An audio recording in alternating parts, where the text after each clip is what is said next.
not gonna lie, I so- really like that intro. Hey, That's a cool intro. Seeing in the background Robbie just being a goofball. Just me? You weren't looking top right? right. Oh, no. Did you not? Yo, I had the Did you not see? You weren't paying attention to He was- Hoodie over there? Buddy was going to town on himself. Are you Hey, kidding? listen, I was over there like, Dude looked like the girl that Seahawks player was trying to get into the fucking stadium. Yo, Hey, how are you listen. gonna try to dress up a hood rat in Seattle Seahawks gear and try to sneak her into your hotel room when you're already probably gonna get your ass cut because it's COVID and you're a late round pick? Hey, listen, with this You live by the booty, you die by the booty. Hey, listen, risk it for the biscuit, my dog. But hey, listen, real quick. I'd rather Welcome to make a couple Loudmouth. $1 million. Hey, welcome to Loudmouth Sports Talk, the round table. We got George Frisch, myself, Robbie, and Sean. Hey, When you're already it's probably great gonna to have get your out. ass cut because it's COVID and you're a You got to be a special kind of dingus to do that. Anyway, Is that Courtney? so- no, it wasn't me. Yo, listen. Hold I'm on. just gonna pass the Hold on. blame around the circle. Yeah, hold on. We need The to remainder wait. of the show. Whew. All right, guys. So, hey, it's always a good time when we get together. I love being around you guys. It's my favorite thing. But seriously, how did this dude dress this girl up? It's like me walking like, oh shit, yeah, that's it. What's up, cuz? What's up? I mean, they got all those extra clowny jerseys and shit right now. Just slap one of them on her and, have her put her suitcase underneath her back or something to make her look big. I don't know what the hell you're talking about. It's easy to make a small girl look like a giant-ass D lineman to get her in. He would have been better off like just sticking her under his own shirt. I mean, what position does he play? Is he a cornerback or what? He's a corner? Yeah. All right, then, yeah, no, you can't hide her anywhere because you put her under there, they think you come back with a turkey baby after a Thanksgiving meal or something. That's just unproductive. The man, the myth, the legend. Big Rob, how's it going? Hey, listen. Like, I just. Oh, here we go. God, Darth Vader's in the house. What's up, guys? Hold on, I'm gonna send something real quick, and then let me do this, and then I will be totally embarrassed here in a second. Oh, Jesus. That's exciting.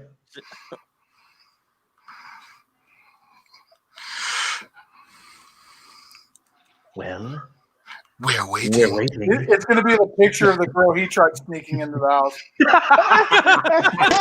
Except for it's inflatable. That's so messed up. It's funny though. Okay, here you are right there. It's funny. All right. No, this is the party balloon. But hey, I know I'm jumping in late and I'm like totally screwing everything up, but sorry, we just had like a whole show going. We started at 8. hey, I was watching. Pete and Zach Riskovac. Arn. Oh. Hold up. My skin burns. Hold on. Ugly. Wait a second. Hold up. We do not just do that bullshit Did without y'all just running bump his ass from the hell. street He for did. that? Absolutely. Yes. You goddamn That's right. awesome. You do Respect. not just Bump you his do ass. not just you do not just get to come on this motherfucking show with the Philadelphia Flyers gear. No, leave me off. Leave me off. Leave me off. It's burning the screen. No, stop. Hold on. Too bad I can't flip that. Stop I it. mean, if he's going to draw that much attention to himself, we might as well just start with hockey. No, listen, really quick. I don't care how much we love this guy. That shit is not acceptable. I will not let my good friend, a mentor, a guy that I love halfway, wear that shirt on a live stream show. Gross. I can't do it. So, Rob, you can come back on, but you got to go above your face. Well, I guess leave it like that for a minute. Now take it back off. I'll be back in a minute. All right. Oh, my God. Yeah, we got to have. Yeah. So, Man, this show is already blasting. We're just gonna have a whole. We just Oh gonna man, have I a don't want to see whole. that. Oh, Can we come on. just bump his ass completely, please? Listen, we Oh, can hold still on. see him. Hold on. Should I turn it on now?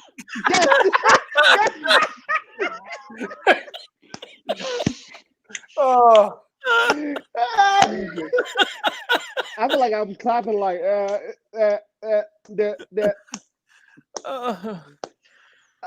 what the Well, I'll fuck do is it that, then. Sean? Don't ever stop laughing like that. Do you Jesus. hear Sean? He's like, Because I had to stop catch fucking my laughing breath. like that. It sounds like he at the last. oh, who was at the Blue Jays catcher that was beating it during beating it in his car that got kicked off or got arrested? There he is. Now he's wearing something decent. That's what I'm talking about. Yeah. Yeah, man, I still feel fat, but man, my skin was on fire, dude. Oh, Dude. Hey, you're a man of your word. I love Zach and Pete though, man. They're my guys, man. I love those guys. I love him too. Hey, Zach, shout out to That's you, good. man. Thanks for I your like- I- service. Thanks for everything you do, Zach. We appreciate you, my brother. Brother in arms forever, man. I'm so proud of what you've done, but fuck your sports team.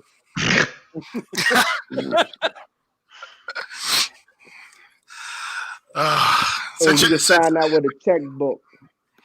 I'm glad you guys were laughing at my expense. No, You're I laughing more was than your expense, I was Chief. not laughing at your expense. I was laughing at your nipples. That was a pretty funny to look at. Yo, I can cut glass, dude. I don't like your Oh, nipples. oh. No, me liking your nipples will never be a thing. Sean, the way he was, he might. Sean liking your nipples. Wait till y'all hear the playback of Sean laughing. He's like,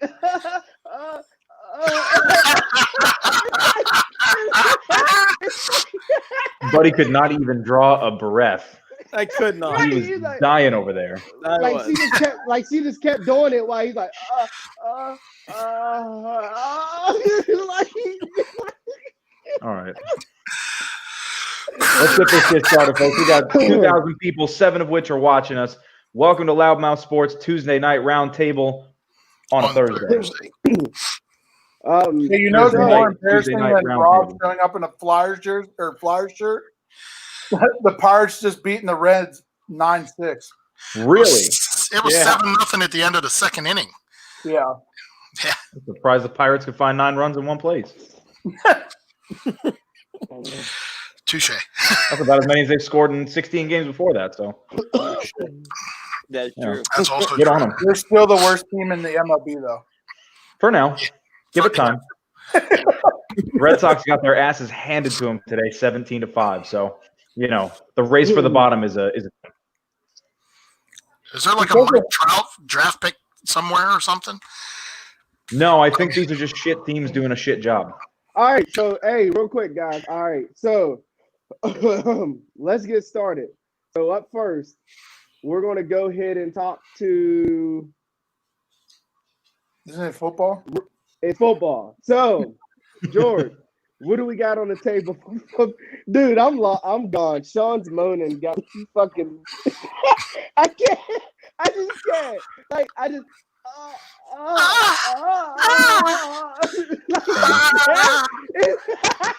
You got to cut, buddy.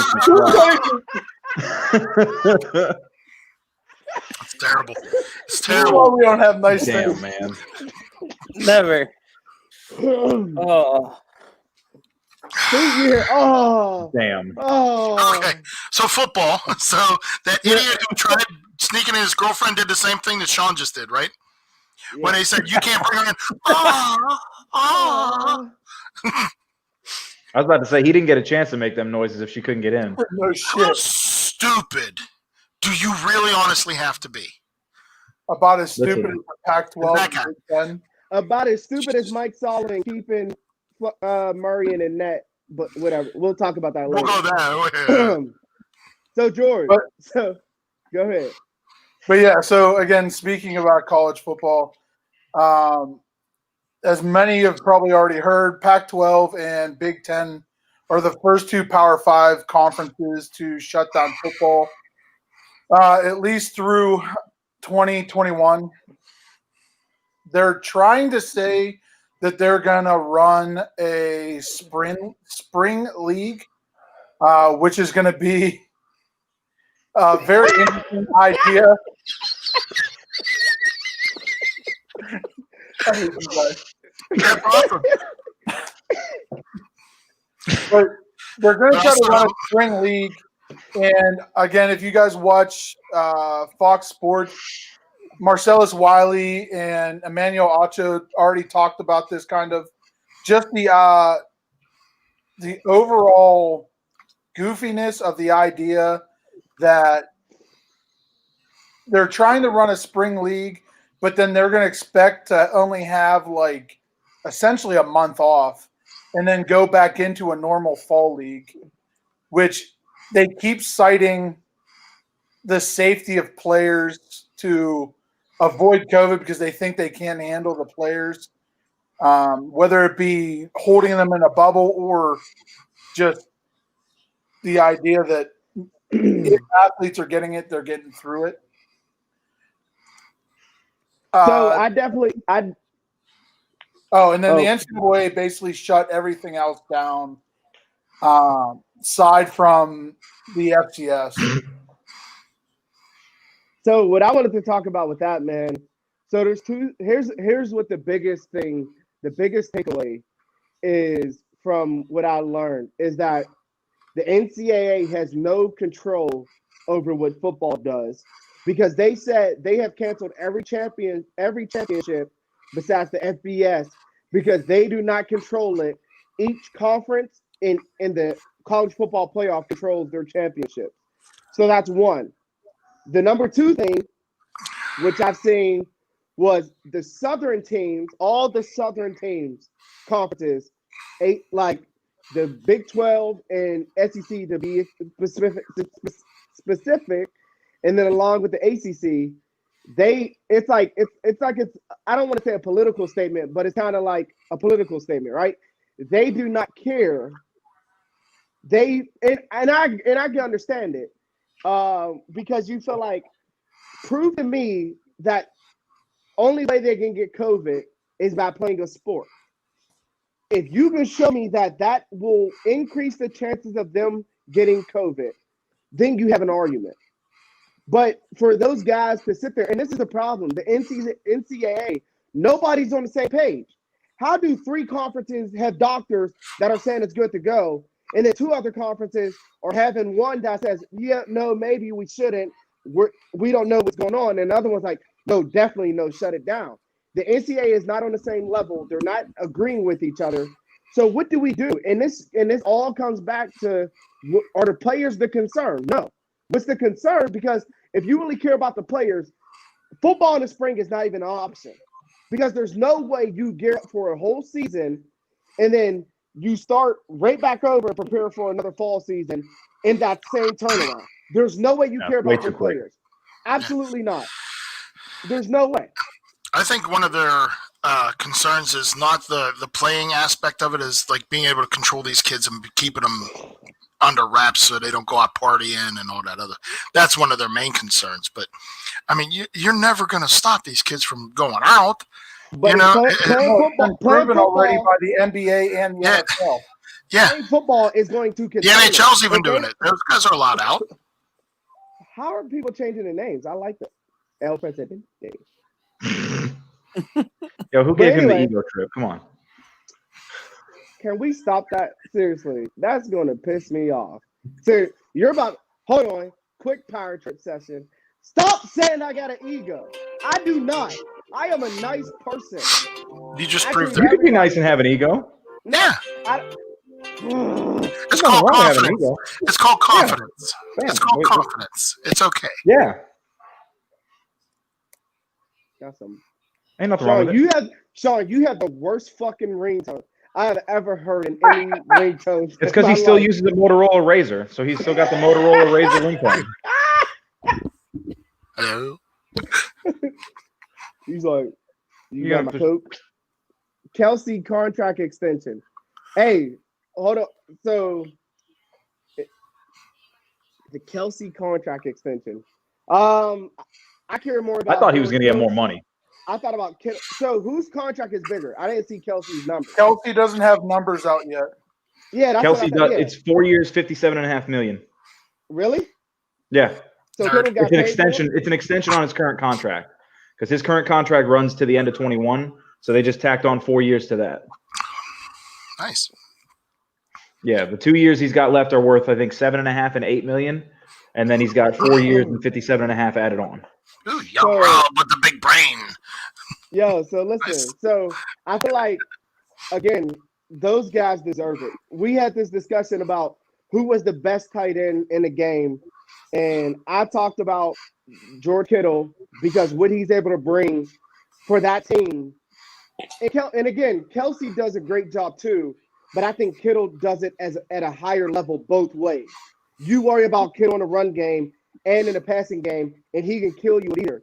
Kelsey, he can block, and I'm not taking that away from him, but I'm if you put him up against if you line up Kelsey to block for a whole game, I'm not liking his chances. Like Kittle, I read a can block comment a on DN. Bleacher Report.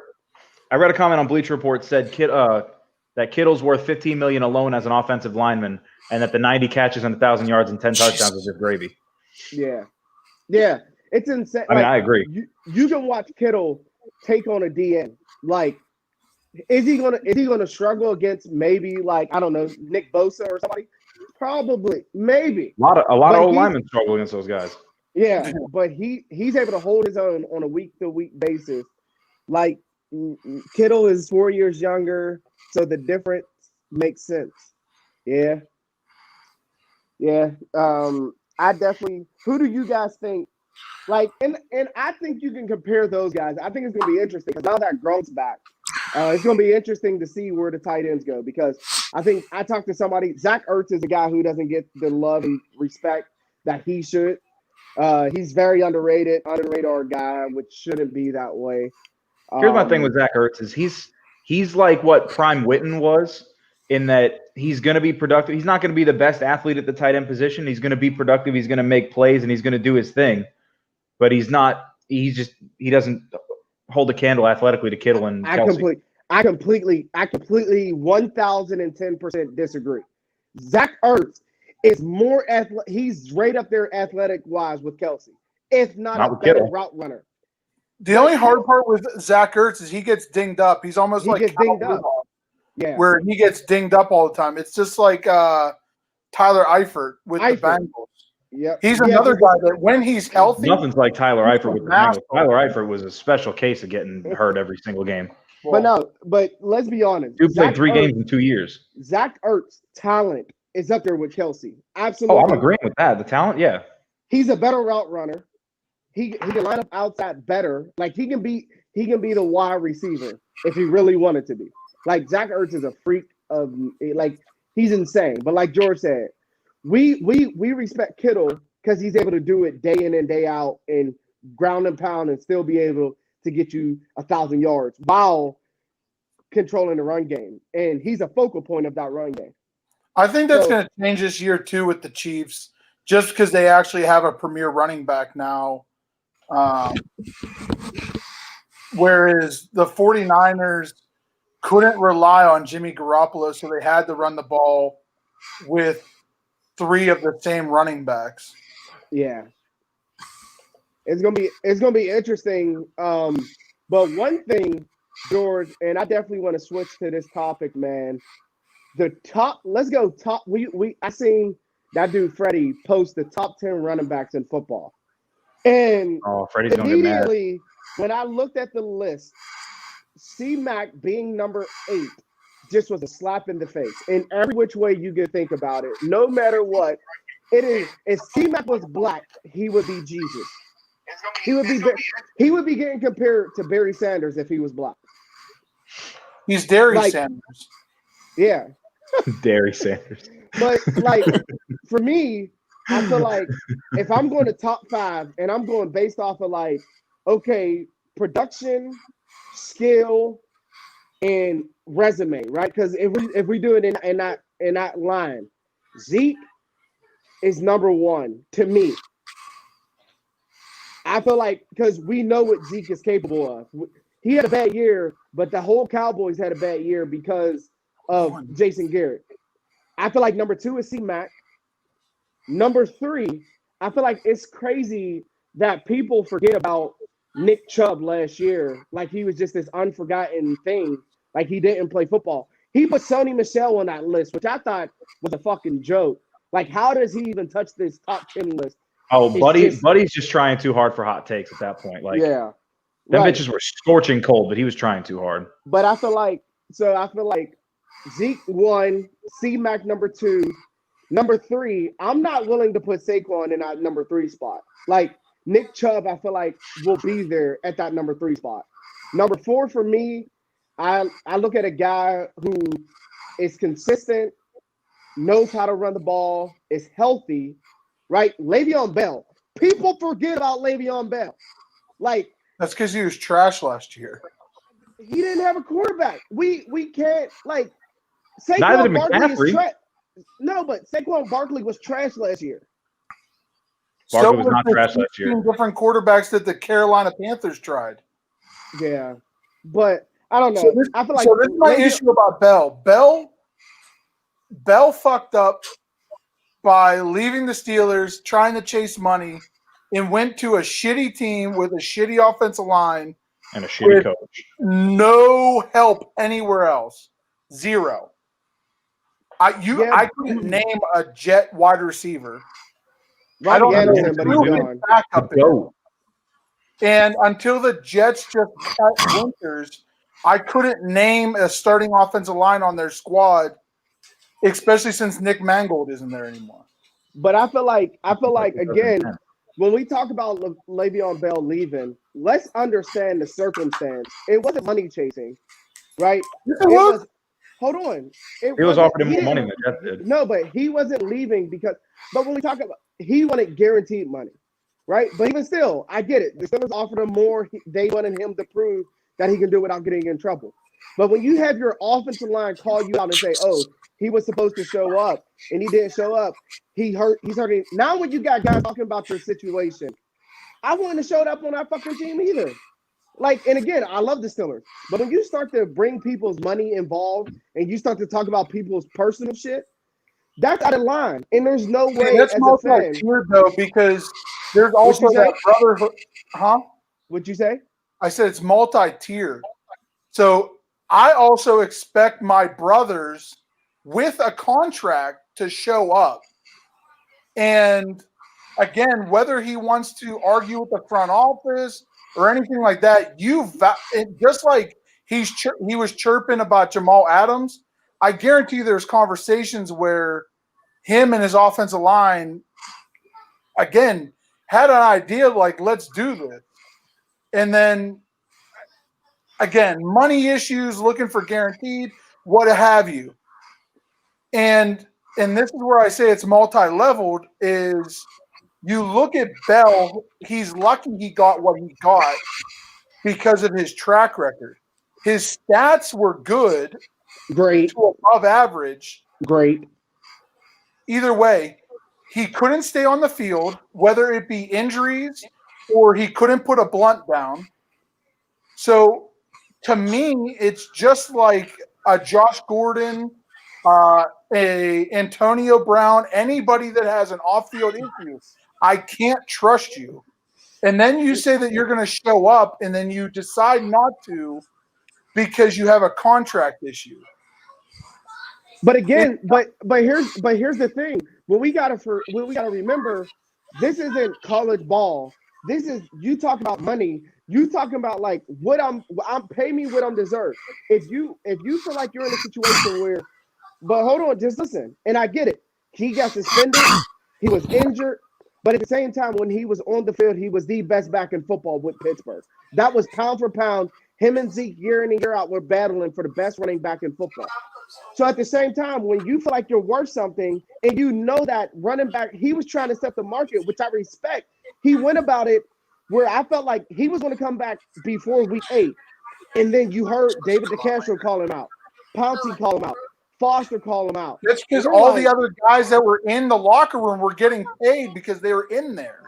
But They were again, putting in the work. but you even still, you don't talk about a man's money. You don't worry about what I'm making. I don't give a. There's guys who I work with where I know I make more than them. You don't talk about my money. If I say I'm not getting paid what I deserve, you can't judge how much I get paid. And it's not your business. If we're brothers, you let us settle it and be like, hey, bro, I understand. Have that conversation with me privately. You call me and be like, yo, bro, or you gonna show up on us like, what's going on? Hey, bro, I don't want to show up. They're not paying me what I deserve. And you keep it friendly if you're brothers, but it's a business. At the end of the day, it's like, yeah, you want to talk about and brothers. that's why the front office made their business move. You have a guy that constantly gets injured and can't put a blunt down, and while suspended, had issues of showing up to his test. To me, that's just like Antonio Brown. There's not a chance that I would ever sign him because of the issues that he has, and it's shown that he has with the tryout with the Saints. Those are toxic human beings that I would never bring around my team. But And here's the funny. whenever You want probably put top-tiered offensive line or offensive running back money, and he wanted wide receiver number 2 money, which again, he was good when he was there, but my man played in one playoff game, and the rest of the time he was injured or suspended. which I agree, and I feel like and here's what bothers me. You just brought up AB too.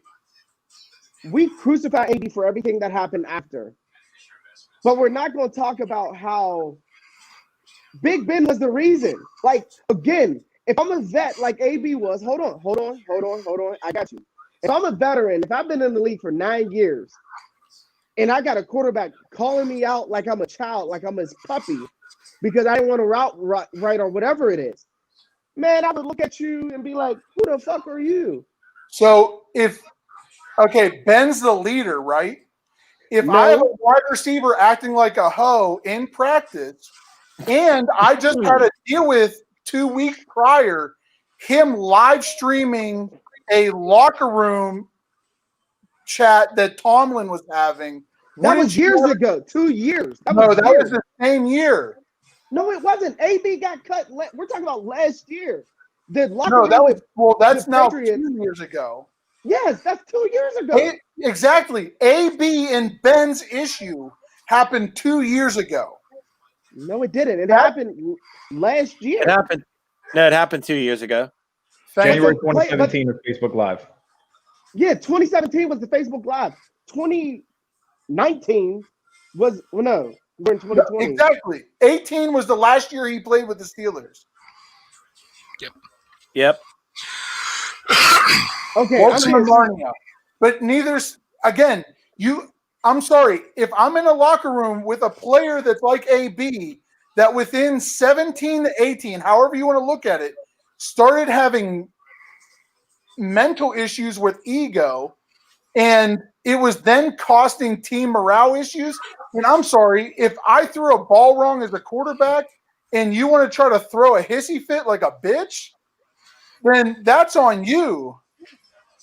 But for you to then sit there and expect anybody to give a flying fuck about your issues whenever you're throwing a child fit because you and the quarterback aren't having a good time, I mean, I'm sorry. The wide receivers right now are a dime a dozen. Yes, he was a top 3, top 5 talent. Top 1. And again, stop disrespecting. AB was the best receiver in football. No, I'd rather have Hop or Julio. Both, because I look off field and on field. Oh my God. Production being humble. Oh my goodness. It's easy to see, and this is the problem. It's easy to knock somebody because of what they are at now. Antonio, I'd much rather have a person handle their shit on and off field. We can go back. Antonio Brown from 14, 15, 16, 17, 18 was the best receiver in football. And you're being disingenuous. And Le'Veon Bell, when he was with us, for his first 4 years was top 2 every year out. Come on. And still got hurt and still No, smoked. I agree. And But got let's suspended. let's stop being The other one's by disrespectful the Three and River acting Stadium. like they're not. These guys weren't at the top of their Three game. River They Stadium on the were. floor. They can be on the top of their game, but if they can't handle their shit off the field, that brings them down, in my opinion. So Ezekiel Elliott shouldn't be number 1. He's a hoe because he can't take care of his shit off the field. Okay. He's not my number 1. He also can't handle his shit on the field because he can't stay on it. He's not a good pass blocker, so they take him off the field. He's not a good pass catcher, so they take him off the field. Yes, he can run the ball, but that's it. I'd take CMC over Zeke. I would take CMC over Zeke too. I don't know. Dude's done nothing but prove that he's the top player in his position in the NFL. I'd give Zeke his respect, but you're not going to tell me as an overall back Zeke is better. As a running back. As a running back, yes, in today's football, you have to be able to block, catch, and run the ball. No, you Zeke don't. does one of the 3. Okay. We're talking I don't about like- running back. I'm putting Zeke at number 2, maybe 3 in the NFL. If we're talking about just pure 3? runner, Derrick Henry's number 1. 3? Oh my God. I'm going Henry Chubb Zeke. If we're talking about just pure runner, God. Zeke's You awesome. guys They're all are 3 awesome. You guys are so. None of the 3 of them is a complete back. You guys are so disrespectful. I'll disrespect Brandon- him all day. Please Brandon stop. just said Stop. that he'll take. Brandon just said he'll take a few others before Zeke. Please stop. Again, the basis of this was skill. June even said he'd take Kamara over Zeke. Fuck That's dude. a little- I don't know that I he's take high. Kamara over Zeke right now. I don't know about like Kamara over Zeke. I take the idea of As, Kamara. over as Zeke. a grab ball, run straight ahead, yes, I'll take Zeke. As a overall back in the NFL right now, I'd take 2 or 3 different backs over Zeke. Look, I had Zeke as my number. Oh. I did my own top 10 on that shit ass post. I had Zeke as my number 2, and it's not because I think he's the best pure runner or the best pass catcher. I think he's the second best overall back in the league. But to say that McCaffrey's not better than Zeke is just ignoring everything McCaffrey. No, it's not, because listen, at the end of the day, I'm talking about running back. Also, We need to CMC stop stays out of trouble. We need to stop getting over this thing of like, because he can catch the ball out of the backfield, it makes him a better running back. No, that's a weapon. That's a better football player. Like, And if we're talking about guys who hold can on, just hold on. run, But hold on a the ball. second. But yes, run the ball, put it in Derrick the Henry. ground, get up and cut. No, you're talking about 1 year. Derrick Henry has been in the league for 4 or 5 years, and he has not shown it. But that last year was his first fucking year. Zeke has done it year in and year out. He missed 6 games last year and finished number 2 in rushing. Stop disrespecting him. That's Stop because it. his team Y'all sucks pissing and me Dak off. does too. No. Stop. Zeke Dak played is 16 trash games. without Zeke. You guys Dak got me is about trash to without fucking- Zeke.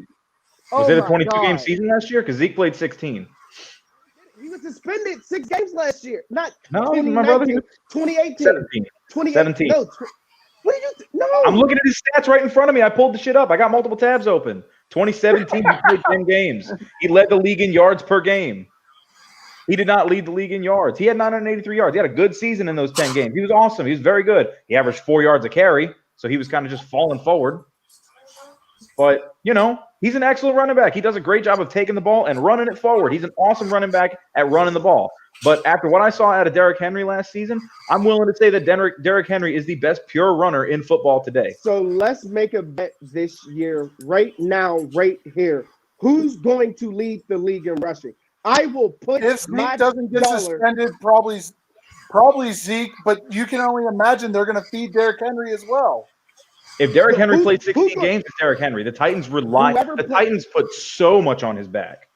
Also, CMC is going to carry a shit ton of weight because Bridgewater's is not the focal point. CMC is going to lead the league in total yards. He's not going to lead the league. in yards. Zeke was CMC is going to have an even better year this year than last year. in total yards and yards per game. So you can't even say he's number 1 in the league in those 2 positions, regardless how many. What'd you say? What did you say? Zeke is 4, in total yards, 5 in yards per game. And if he played half the games as everybody else, he was still 5th in yards per game. Now, when they say yards, are they talking about like strictly running or total? Strictly running. Yeah, Zeke wasn't And great last so- year. Because Hold on. Zeke doesn't No, touch the but hold fucking ball. Oh, I take that back. Zeke was great last year, but he wasn't on par with some of the other guys. So hold on. So Last I one. can tell you right now the 4 running backs that were better than him last year. Derrick Henry, Hold on. Nick Chubb. Hold on. Yards per Hold game on. or what? Huh? Yards per game? Yeah, I'll tell you who they were right now. Nick Okay. Chubb, Dalvin Cook, Derrick Henry. That's surprising that Dalvin Cook's not on there. But Dalvin Cook C-Mac was actually 7. is on there. C-Mac, Christian McCaffrey. Yeah. And Is this then total I'm yards going per game to or go with rushing yards I'm per going to game? go with Saquon Barkley, maybe, just to throw it out there. Josh Jacobs. From Oakland. That's a good So yards Yeah, per Josh game Jacobs had a last great year, season, too. just rushing. It goes Derrick Henry with 102 yards, 0.67 a game. Chubb is 93.4. Josh Jacobs, 88.5. C-Mac is 86.7.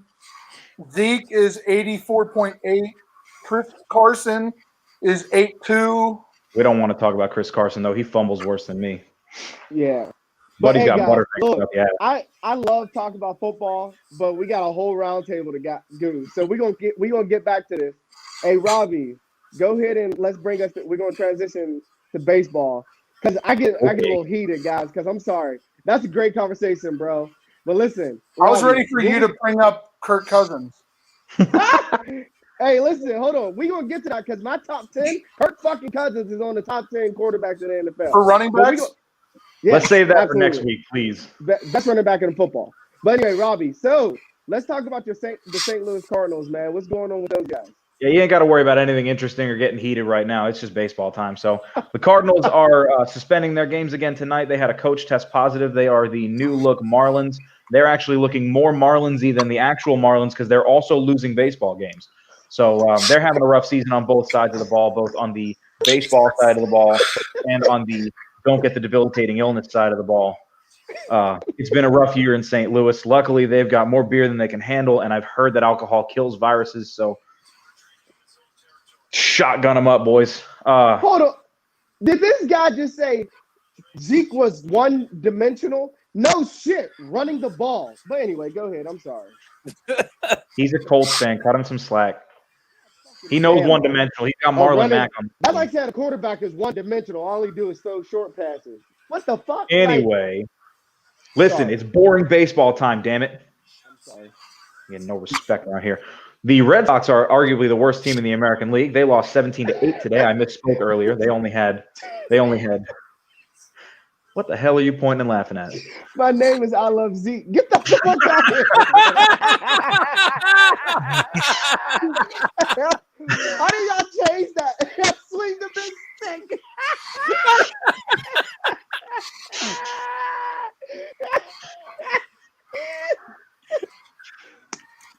Oh my God. Swing the big stick. I don't know who's been changing these names, but respect.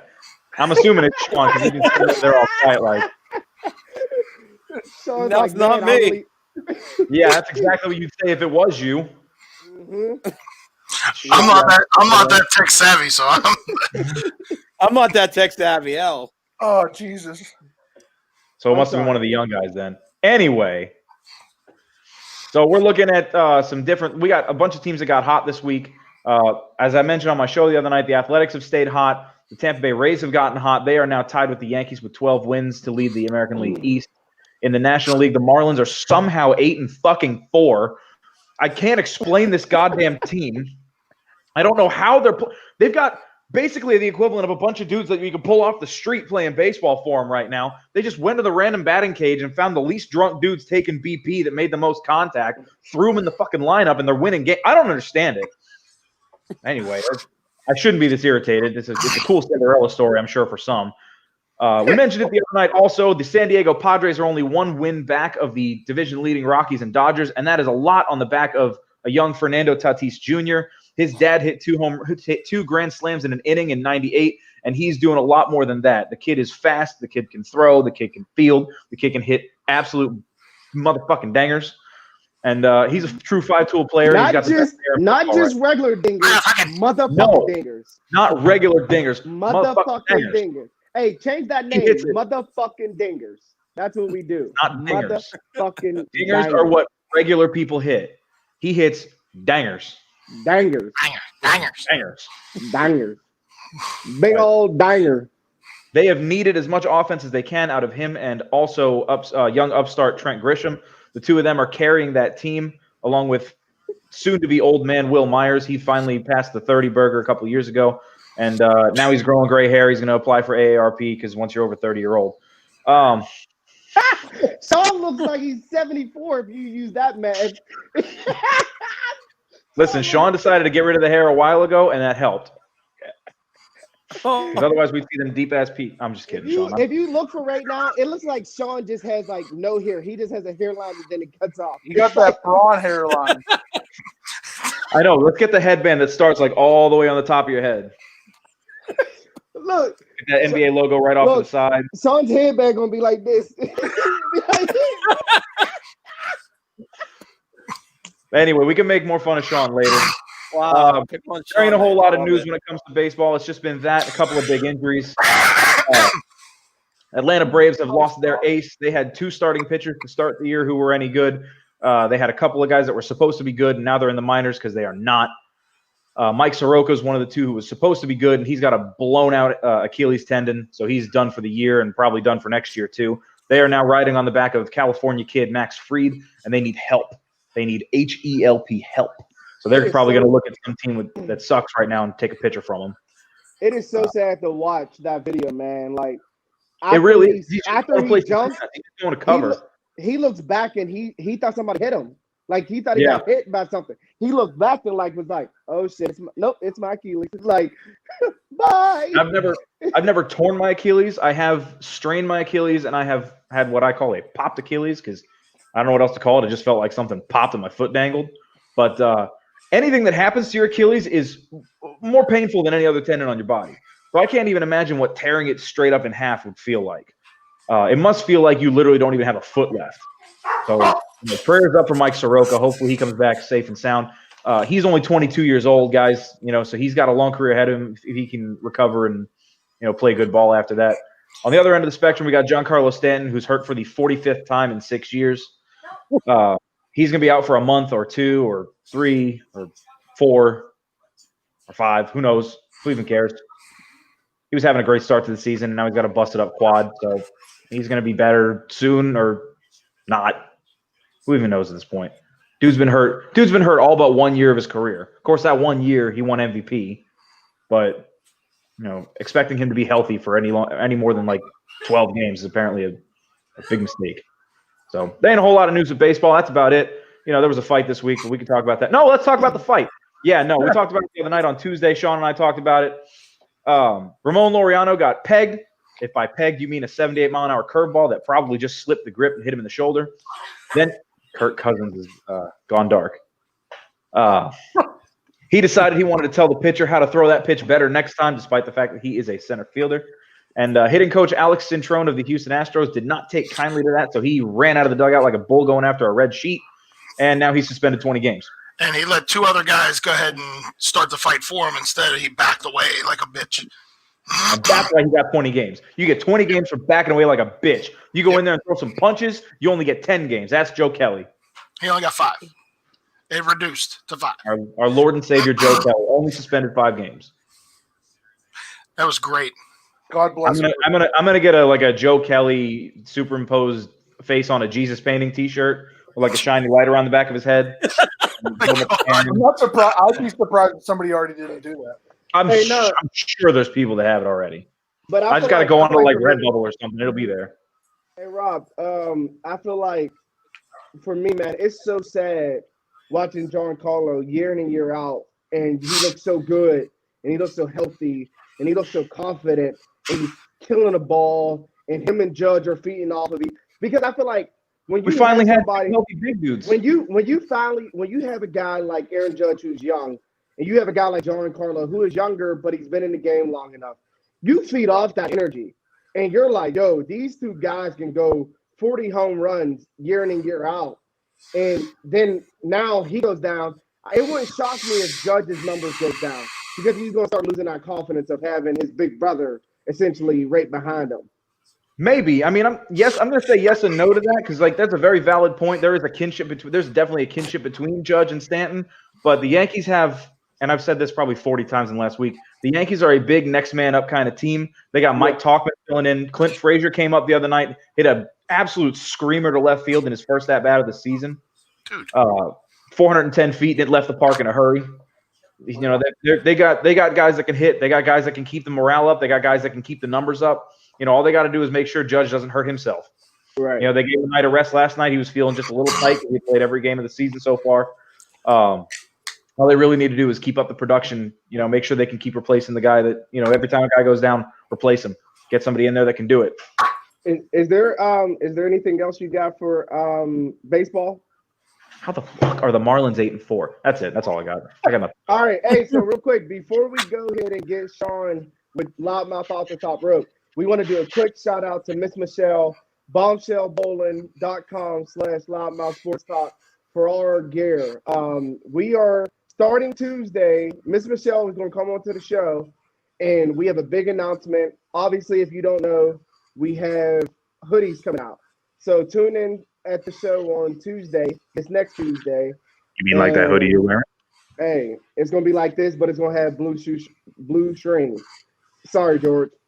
But hey, Sean, go ahead and let us know what you got with Loudmouth off the top rope and tell them about your new times, man. What's up? All right, so coming Loudmouth this Saturday, we're going to be discussing a few things. Big thing is the WWE Underground, which they started on Monday nights. Shane McMahon started it, which I'm really liking. Unfortunately, I wish they would do like a full hour of it from like 10 to 11, leave the 8 to 9 for 8 to 10 for the, you know, superstars, 10 to 11 for the underground, just because it's a little bit more edgier. But we're going to be discussing that. And another thing we're going to be discussing is the top. I put up a post yesterday that said Randy Orton is the GOAT in wrestling in the top 3 in wrestling. It's GOAT, so that is going to be a big discussion because that I guess that has strong.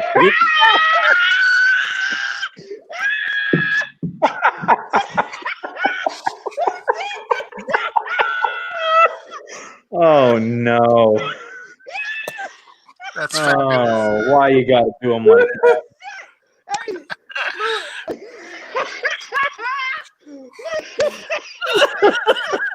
You gotta do them like that. You gotta do me like that so bad. Oh, Funny. oh That's God, just brutal. that's just so wrong. Oh, That's oh, time God. women's That's champ. Oh my goodness. Gee, Two-time oh, women God. champ. You gotta do him dirty like that. Oh God. God. Only 2 times? But Hold yeah, on, we're gonna be. hold on. I'm sorry. Go ahead. Yeah, but like I said, we're just gonna be discussing how I mentioned that Randy Orton is the GOAT in wrestling. He is the top 3 in wrestling of all time. What time Probably. is your show? It is going to be this show is actually going to start at 4 on Saturday. We're going to start. It's going to be at 4 o'clock on Saturday, and you guys don't want to miss out on it. We'll have all the other discussions as well. Hey, And man. 2-time women champ. You're right, because I am Santina Morella's sister. So Look, Luchador. The lucha bitch. Wear your mask. If you're a Lock luchador, the you better door. be wearing your mask. lockador. That's a lockador. You need an H in there, man. God, Locador. you mean Sean ain't wearing a mask right now? Oh shit. Hey, listen. But hey, so listen. I know when George is up to something because if you see his face, he gets that like little smile. Uh-huh. You're like, oh shit, this bitch is there. Like he cannot hold it. Like he's down there red as shit like an airhead. Like,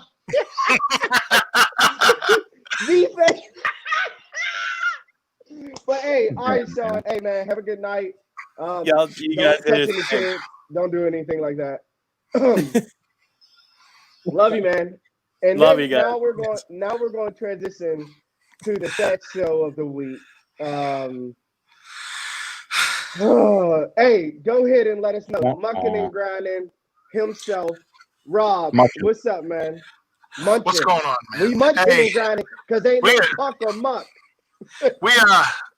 we took enough on the chin with the Pens losing to Montreal, and then GM JR decides to drop the hammer on, Mark Recchi, Jacques Martin, and Sergei Gonchar.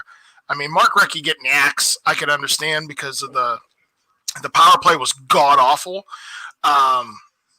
Jacques Martin getting the axe because the defensive core was terrible. But Sergei Gonchar, honestly, I mean, he was one of your best assistant coaches. The players loved him. He worked great with John Marino. Heard great things about him working with Pierre Oliver Joseph, too. He worked great with Juuso Riikola and Chad Ruhwedel. Just these older guys like Chris Letang, Jack Johnson, Justin Schultz. What are you supposed to do with these guys if they don't want to listen to a guy who's pretty much an all-star every year of his career and then going to the Hall of Fame? Like, what are you supposed to do? I think Sarge was just a scapegoat for the players because the guys liked him so much that it just was one of those things where he had to go also. It's sad. He probably will get picked up very soon after, the Cup Finals and everything, and he'll get a coaching job somewhere. Maybe an assistant with somebody, but not sure who. But he'll definitely get a job. But now Sully's left with, who does he hire? He can't hire anybody right now until the Cup Finals are over, unless he hires somebody off the scrap heap who's already been canned from somewhere else. It's going to take him a little time to, figure out what he wants to do. A little change of scenery for maybe another head coach that got axed. It wouldn't surprise me that one of the guys that they do bring in has head coaching experience. It's a frustrating time if you're a Penguin fan. The hardest part of the whole evening so far has been wearing that Flyer shirt because I just happened to look at it, seeing it out of the corner of my eye. It was very painful. But like Carter Hart playing with Philly, they only beat Montreal 2-1. So he kept them in that game because Montreal was skating right along with them. So don't count on Montreal in any series so far. Other series going on, Vegas is up 2-0. Watching the Boston-Carolina series right now, it's 1-0 Boston, but I'm going to get back to that series in a minute. Chicago and Vegas, back on them. Chicago tried a valiant effort today. They lost in overtime. Calgary looks very good over Dallas. Columbus won earlier today over Tampa Bay. And then the marathon of a game the other day with the 5 overtimes. And Eunice Korpisalo setting the all-time NHL record with 85 saves in a game is just, it's utterly unbelievable. Unbelievable. But I thought it was great.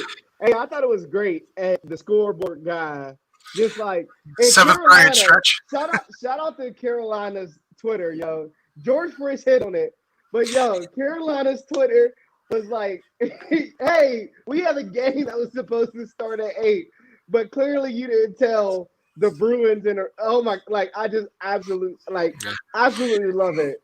Well, Carolina's also, their Twitter is like after the draft ball lottery was done, they said thank you. You're welcome. You're welcome, Rangers. But on this Carolina Boston series, Boston winning in overtime yesterday, and it was a double overtime yesterday. Rod Brind'Amour had a legitimate gripe. He lost his shit because the referees couldn't answer one of his simple questions. He got fined $25,000 for it, for criticizing it, saying this is a joke and these referees are a shit show. He got also $25,000 in advance if he opens his mouth again by August 12th, 2021. They already have him set up because they know he's going to freaking do it again. They already have him fined again. And he didn't do nothing yet. But they were telling him, hey, 25 more grand if you act up again before August 12th. So the plan in case it happened, the Boston Bruin player in front of Peter Mrazek smacked Goalie the puck interference. down. Absolutely. He went down to cover. He covered it. I think it was Carlo scored the goal. I'm pretty sure. But the puck come out from underneath his glove, which I thought the whistle should have blown when it was under his glove. Comes out, boom, he has an open net to shoot in. So he wants to challenge the call. He asks the referee, what's the call on the ice? The referee says, I don't know. I don't know what the call on the ice is. He said, well, is it a hand pass or is it possible goalie interference? He's like, because I need to know what I'm going to call for a challenge. They wouldn't answer him. So he went with the goaltender interference. They said, nope, it's not goalie interference. Boston ends up winning the game anyway in double overtime. But that's bullshit. The referee is supposed to give him an answer on what he is going to challenge. He can't challenge something if he doesn't know what the call on the ice is. He is furious about it. He still bitched about it today before the game today. And he said, hopefully I won't get fined again. But I love Rob Brindamore because he speaks his mind. He's not afraid to. If he gets fined, he goes, I don't give a shit. I'll pay it. I don't care. Because all that money goes into his pension fund anyway, so it doesn't matter. Yeah. But the problem is Lemieux said this years ago. Best sport, garage league. He said that years ago, and it's never changed. The officiating is so hit or miss, especially when it comes playoff time. Some of these referees put their whistle away and let games go. Some of them call it way too tight, and it's overbearing, and it gets boring. But what are you going to do? So I feel like it's just it's always Boston. I feel like they're one of those teams where they just get to do whatever they want and don't answer anybody. And it's scary because they're good enough to beat anybody as it is. And it's something about that fucking Boston. It's something in Boston, whether it's the Red Sox who cheated, got away with it, by the way. The Patriots got away with shit, by the way. And now it's the Bruins where it's like, you cannot tell me that there was not something wrong with that play. You could call goalie interference and a hand pass, and you don't call either one of them. And then it's you got to give the coach something. Yeah. It's ridiculous. It's a shame. And Absolutely. George is over here having a munching and grinding session. I see that. But I will say this: the one big thing for Carolina, the big plus for them, Dougie Hamilton is back for them. He's one of the best defensemen in the league. Great offensive defenseman. Getting him back, he broke his leg at the beginning of the season. They were like, oh, we're not going to get him back. He's playing. He's back, and he looks great. He was always one of those guys that used to play in Boston that ended up going to Carolina that I wish the Penguins would have freaking went after, but they never did. Oh, it's heartbreaking. So, do you have anything else for us? No, because all these series are pretty much just starting. Like I said, the Calgary series is really good. This Boston-Carolina series is going to be another good one. The Tampa Bay-Columbus.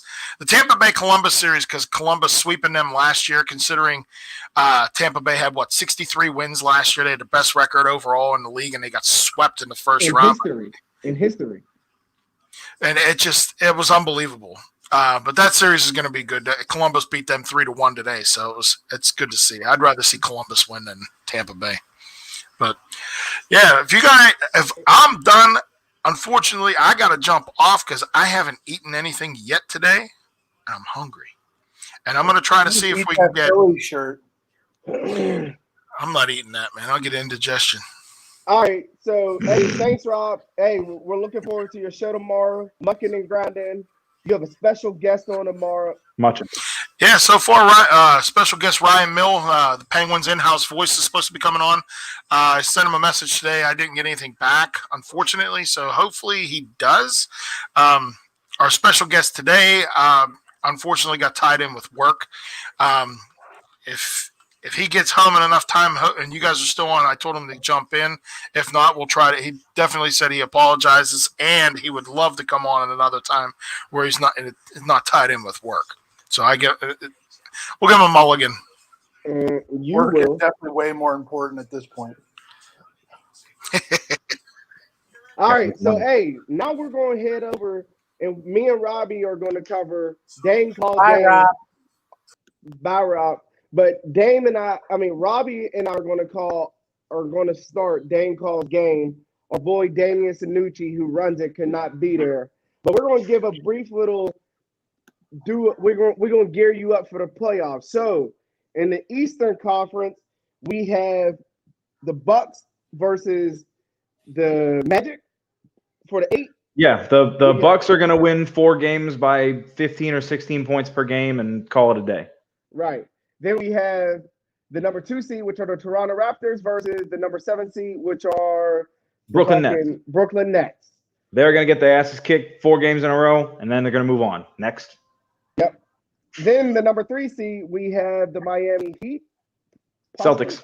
No, the Boston Celtics. Yeah, Celtics versus Sixers. the number 6 seed, which are the Sixers. And That's going to be a matchup to watch. because Ben Simmons isn't there, Joe Embiid seems that since Ben Simmons went down, now he's going to get hurt, and they're probably going to get swept. To be honest, because If Embiid plays, the Celtics do not have the bodies to guard him.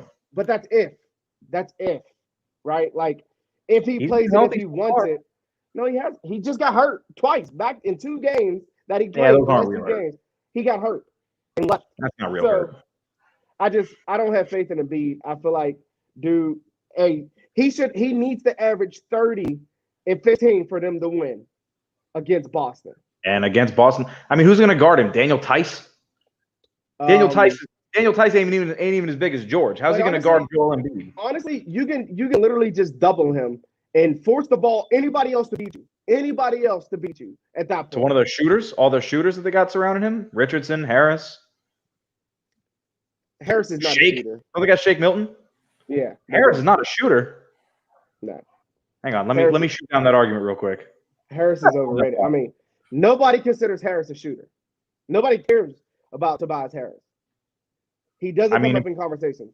I mean, if you want to talk about a 36% three-point stroke this season, if you want to talk about over the last 2 seasons, if you want to talk about a 38% three-point stroke, but yeah, no, totally not a shooter. Who considers Tobias Harris a shooter? Who cares? Is he top 10, top 15, top 20? No. So everybody doesn't need to be a top 10, top 20 player to punish a double team. You just got to be able to hit the open ones, and he hits the open ones. I go to sleep when Tobias Harris plays basketball. I did too for a long time, and then now he's actually good. Listen, I watched him when he was supposed to be good, and now I'm watching him now. And let me tell you, if we had this version of Tobias Harris on the Magic, he wouldn't have been the one to get traded for nothing and nothing more. I just look at it like, yeah, whatever. And then a 4 and 5 seed, who cares? No, I'm kidding. I'm joking. Go ahead, Robbie. Who cares? Damn, little brother. That's the matchup to watch. You want to watch a 7-game knockdown, drag-out brawl? It's going to be Pacers and Heat. This Heat are the 4 seed. The Pacers are 5 seed. They finished with the same record. They spent this whole 8-game bubble season jockeying back and forth, trying to see who's going to be with the home court advantage, who not even actually going to have a home court. But these dudes are in here to play. These dudes are in here to brawl. These dudes are in here to scrap. They got T.J. Warren, who could beat any team in the league except for the Heat in the bubble.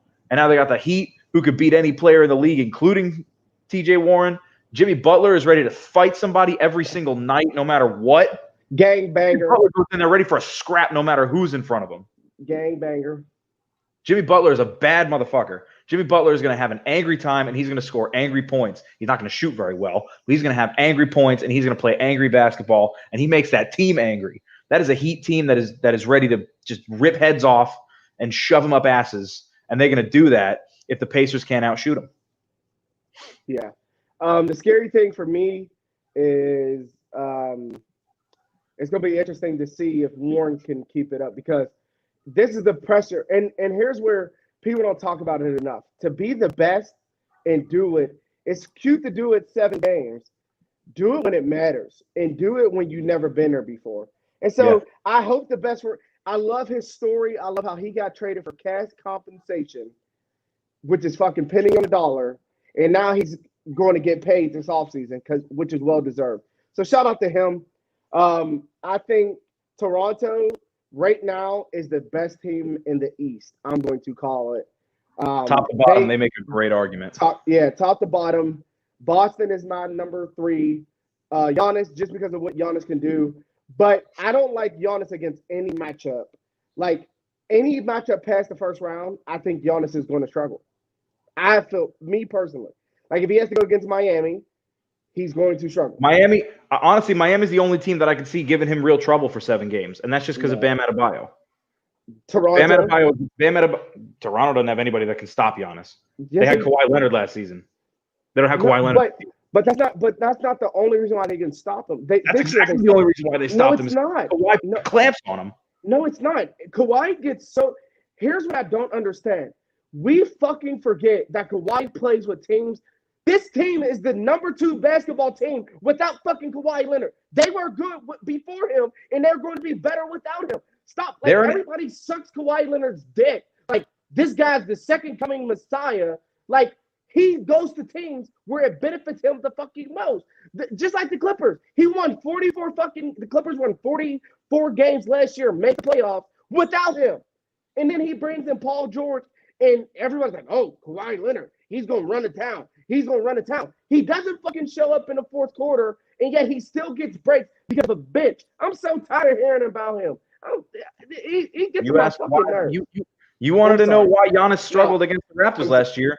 It's not because of Marc Gasol, and it's not because of Kyle Lowry. It was definitely because of Serge Ibaka being able to. Not because of Serge Ibaka. Building the wall was so Kawhi Leonard they just said here Kawhi Leonard guard on 1-on-1. That's false. That was a lot of possession. No, it wasn't. They literally set the line. That series. So did I. They set the line. They built a line at half court. They had 3 defenders on him, got the ball out of his hands, and then had Kawhi, Ibaka, Pascal Siakam guarding him. It was a mixture. Kawhi Leonard did most of it, but he wasn't the only one. He wasn't the deciding factor. Most? That's a big word, most. Listen, I love Pascal Siakam. I think he's one of the most underrated players in the NBA. He deserves every bit of love he gets and more. But this is a better Giannis than last year. This is a better Giannis than the year before. The dude's been getting better every single season. He's finding a way to just keep beating the shit out of everybody in front of him. The only player in the Eastern Conference that can guard him and that can slow him down and stop him plays for the Miami Heat. That's Bam Adebayo. Not true. Who in the Eastern Conference can shut him down? Well, first of all, it's almost impossible to shut anybody, like somebody of his talent, to shut him down. Bam Adebayo couldn't even shut him down by himself. Like Jimmy Butler can cover and do well enough against him. You watch James Harden and the Houston Rockets shut down in the fourth quarter, shut down Giannis and stop him and slow him down with PJ Tucker and James Harden guarding him most of the game.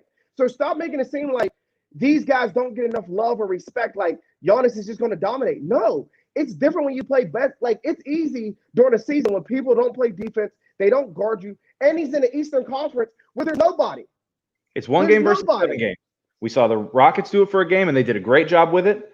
We've seen a lot of people do it for one game and do a great job with it. It's the same reason why you can't stop anybody that can carry a team for 7 games. I'm not going to say that this is not me saying that Giannis is LeBron. I'm putting that out there right now. This is not what I'm saying. But the reason why LeBron wins 7-game series is because you can't stop him for 7 games. He will run you down, run you through, and make you hurt. And he will beat you over 7 games. I'm thinking Giannis is moving towards that sort of player. I don't see it because Giannis still is not able to hit jump shots when he needs to. And again, if you load him and stop him half court and stop his drive to the basket and get the ball, Brook Lopez is going to be the deciding. Like, I think Brook Lopez, Drew Bledsoe. No, what's his name? Eric Bledsoe is absolutely going to be. Eric Bledsoe is absolutely going to be an X factor. Yeah, if he plays like he did last year, they're not going anywhere. Right. And Giannis can carry that team, but he needs players around him. And Eric Bledsoe was such a huge negative that he drew back from what otherwise would have been a solid performance out of Lopez, out of Middleton, out of fucking DiVincenzo, whoever the fuck else they got on the court. Yeah. Eric Bledsoe was such Eric Bledsoe, if we put him on here right now, if we put the playoff version of Eric Bledsoe, he'd be the 4th best basketball player out of the 4 of us. He had a rough postseason. He would still be number 1. It would still be number 1. I can't run my legs. I can't jump. George he probably still got a little bit of hop in him. I can But shoot threes. That's about it. yeah, I just feel like it's a little bit excessive. I have not seen, and again, this is what's going to transition to the Western Conference. You can't tell me I would put LeBron James MVP, which we talked about, which me and you both agreed. But I just feel like when you look at it, when you're in the Eastern people, and this is what bothers me. LeBron, they were saying, oh, last year he didn't do it. Well, before he got hurt, they were number 4 in the West. And then he came back, which he shouldn't have, and they finished 28 and 27 when LeBron. They didn't played. have a good team around him last year, and he got hurt. Right. And the trade deadline and everything happened. And yes, he now was able you to. look at him, Yes, he carried Cavs team. He carried some shitty ass Cavs teams, but he was also like 23 and not hurt. Last year he was 34 and hurt. So anybody who wanted to give LeBron shit for last year after 8 consecutive finals runs, I'm not like a lifetime LeBron fan. I actually was a LeBron hater for a long time, but you know the dude deserves some slack for last season. but then This so we season, got though, he's been ridiculous. yeah. I'm And we saying got he should be the runner-up for MVP this season. the runner up. Yeah, I think he should take it. That's me. that's a fair Because argument. I feel like you look at off the court, like when he's off the court, they become the 31st ranked offense in the league. And Out of 30. when he's on the court, well, yeah, right. They're like literally the last, and it's not even worth it, right? And that's how atrocious they are. And I feel like Right. he is able to bring anybody and bring, like you see him even with the bubble. Like remember we talked about it. I wasn't concerned about guys at the bubble and how LeBron was struggling because LeBron is just getting everybody comfortable and getting everybody to go ahead, shoot these shots. I don't care about it right now, but I'm gonna put it in your hands so that we know when it's game time. Like Danny Green against the Nuggets, and I get it. The Nuggets, they benched their whole starters in the fourth, but watching Danny Green knock down shots is what's confident because now I'm telling you, like, I don't give a damn if it's Portland. I don't give a damn if it's Phoenix. Playoff mode LeBron James with AD attacking and running the offense through AD is going to be scary, man. So right now you got the 1 versus 8, which could be Portland, which could be the Suns, depending It's on pretty how much they go. either going to be. It's pretty much either going to be Portland or it's going to be Portland. It's going to be Phoenix or it's going to be Memphis. Yep. And Portland's struggling right loses now against the Nets. Huh? Portland's down against the Nets right now. They're down 3 points right now to the Nets. Yep. So, and then It's you still got early. the Clippers. You got the Clippers versus the Mavs, which I'm telling you right now, I'm coming out and saying they better not sleep Luka Doncic and Kristaps Porzingis. I told you this before, and I said it before. Those dudes are killers, dog. I'm telling you right now, if the Clippers don't get everybody healthy and get everybody together and get Kawhi all the help he can get, they're going to struggle against Luka. I'm telling you right now, man. Luka, Kristaps Porzingis, Tim Hardaway, those are some killers, man. With Seth Curry, with the shot, with the drip. Hey, go ahead and play those dogs if you want. It's gonna. You're absolutely right. The Clippers have to have everybody ready and everybody healthy because the Mavericks put up the best offensive team we've ever seen in NBA history by the numbers this season. They were absolutely blitzing people, but they struggled poorly on their own defensive end because most of their players are buckets first in Curry, in Barea, in Doncic, in Kleber. Most of their key players are hoop first, D second. And the Clippers have a lot of guys who can go both ways. So I think it's gonna be shootouts. It's gonna be shootouts, and whoever ends up scoring more points is gonna win. Because I don't know that the Clippers have the personnel to do it. I don't know that they're gonna be able to stop every single shooter on the Mavs every single night, though. Yeah. But we are gonna get to see who Luka Doncic is at 21 years old this series, though. If he is the second coming and a future Hall of Famer, we're gonna see him rise up against the challenges, and we're gonna see him shoot the ball better than we've ever seen him shoot against the best defensive players that could be up against him in Paul George and Kawhi Leonard. Or we're going to see that he's a 21-year-old kid and he's going to keep shooting 25% from 3 and shooting his team out of games. He's got a tendency to do that. He's 21 years old. That's what they do when you give the keys to the franchise to a 21-year-old kid. You know, he's going to be make or break. He's going to be the entire factor in that series. Yep. And then you got the 3 and 6, which are the 3 and 6 is going to be the Nuggets and the Jazz. And the Jazz. Which The I Nuggets think and the is Jazz, going to they be can't get out of each other's way to save their lives. ever. And You know, they're on a collision course every year. It's going to be really interesting. That Denver Nuggets team, they are deep. And here's Speaking what's of offenses that absolutely blitz people, holy shit. here's what's scary. The Clippers, they are going to have to go through Luka, which is an offense that's going to shoot, and then they're going to have to go against Denver. And you look at their game yesterday; they just played last night. The starter sat out the whole fourth quarter, and now the third quarter they dropped 40 points. The Clippers did, but I'm not too worried about that because you got to deal, like you said, 7-game series. And I seen Kawhi Leonard at the end of halftime limping. You ain't limping your way to a fucking NBA Finals. It ain't gonna be that easy, cuz especially by the time you get to Braun, and like people are worried about the Portland Trailblazers, and I respect them. Dame Dollar's great, but come on, bro. You gonna have Carmelo trying to guard Braun? Shit, okay. He gonna beat them knees to the dirt. And Nurkic trying to guard AD. The Blazers are going to be fun, but they're not going to stand a chance. Yep, it'll go 5 games. They're going to make it. They're going to make it tough. They're going to steal 1. I think they could steal 2 if they get all their ducks in a row and get all their shots made.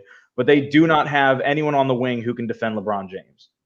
And then so the Jazz and the Denver Nuggets. I think the Nuggets are just going to. I think they have too much. Donovan Mitchell doesn't have enough help yet. He's a star. He's a baller. But Gobert. Rudy Gobert. He's not good enough on the offensive end yet.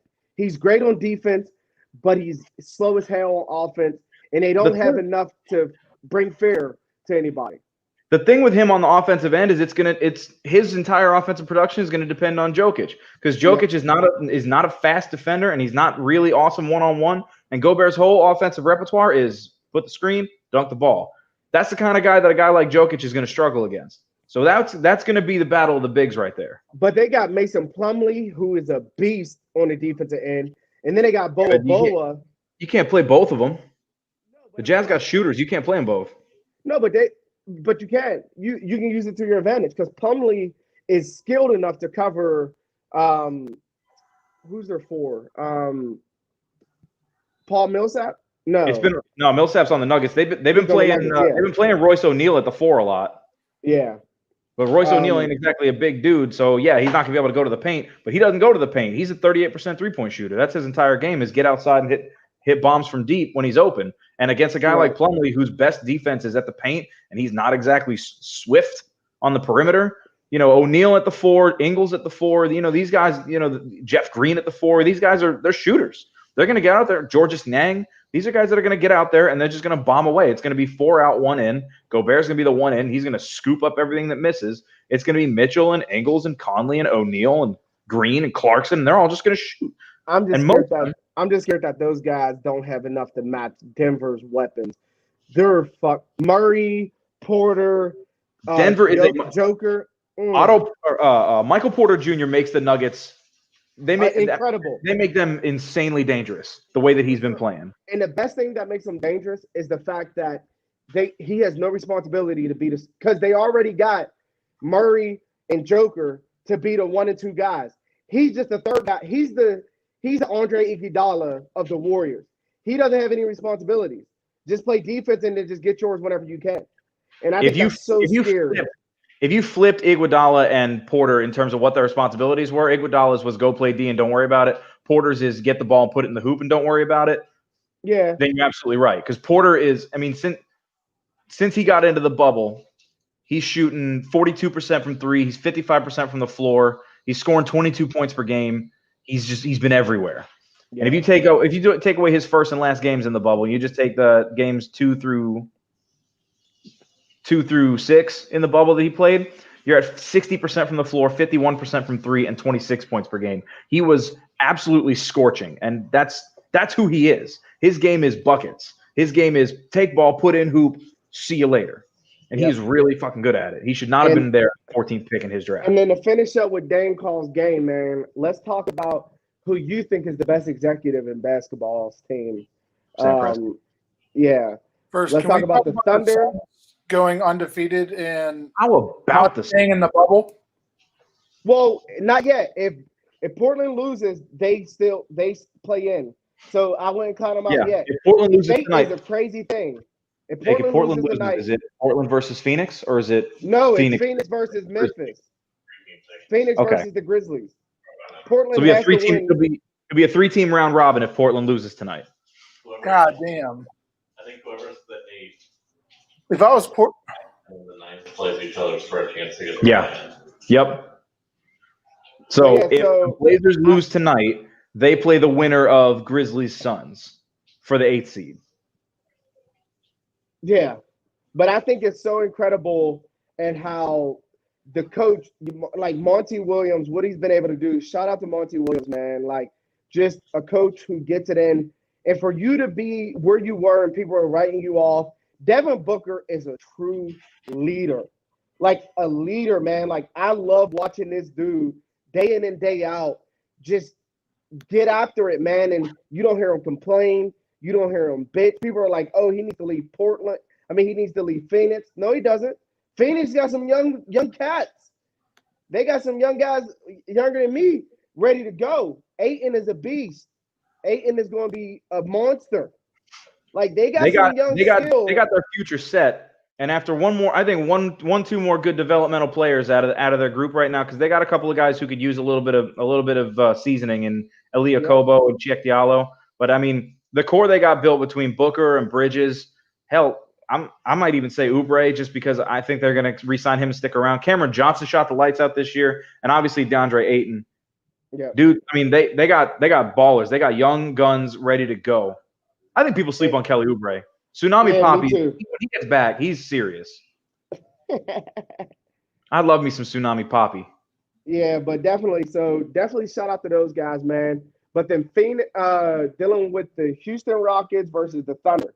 The Rockets, man, Chris Paul. Remember I said this a couple weeks ago on Dame's show.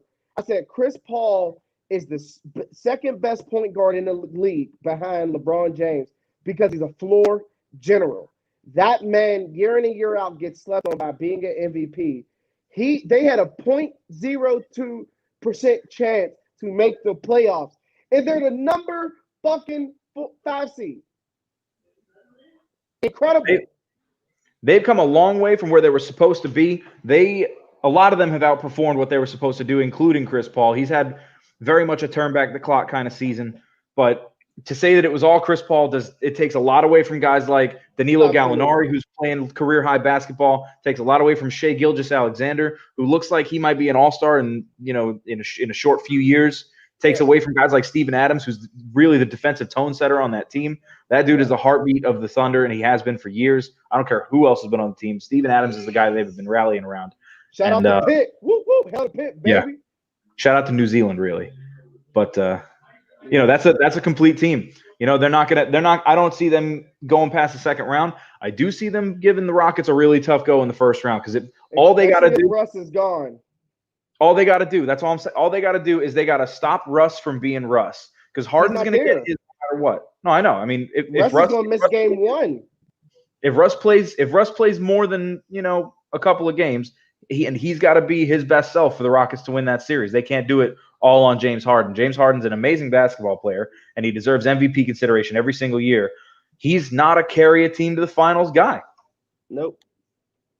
He needs his team around him, and they've done an amazing job of putting that team around him. They've got defenders and they've got shooters. And if you want to do two things, and if you want two things to win a game, it's play defense and hit shots. They got dudes who can do both of those things, but they do not have. The only thing that scares me with them is you look at the Clippers, you look at the Lakers, man. They don't stack up. They don't stack up. You're not going to tell me small ball is going to win you. Like, it's cute, it looks good, it's efficient as long as they're playing defense. But Harden having to go both ways all 7 games, he hasn't shown me. And I think it's kind of unfair that he gets wrote off as a choke artist. Because, I mean, to be honest, he takes on a lot of responsibility. He has to go against the Warriors year in and year out. Like, you're not going to beat them with just James Harden and Chris Paul. Like, the one year they could have, Chris Paul got hurt, and the rest is history, right? Like, I just feel like James Harden he's so underrated because of what he's able to do with the basketball, and we just kind of, because we expect it. And we're like, oh, he dropped 47, whatever. It's crazy. It's insane. Here's my thing about small ball is it's a great weapon to use. It's not something you should do for 48 minutes. Like if you're gonna play small ball, you should do it, and you should use it as a weapon, and you can blitz the shit out of people when you got the right lineup. If the Rockets had a couple of big men they could throw out there to soak up some minutes, their small ball would be that much more effective when they put it out there. Putting PJ Tucker out there as your primary center, that's just doing a disservice to PJ Tucker. Like, yes, he can defend most players in the front court in the NBA. He's an excellent defensive player, and the way he gets up under people's skin, it annoys me just to watch it. He's amazing at that. But you can't put that dude out there for an entire game at center in the playoffs.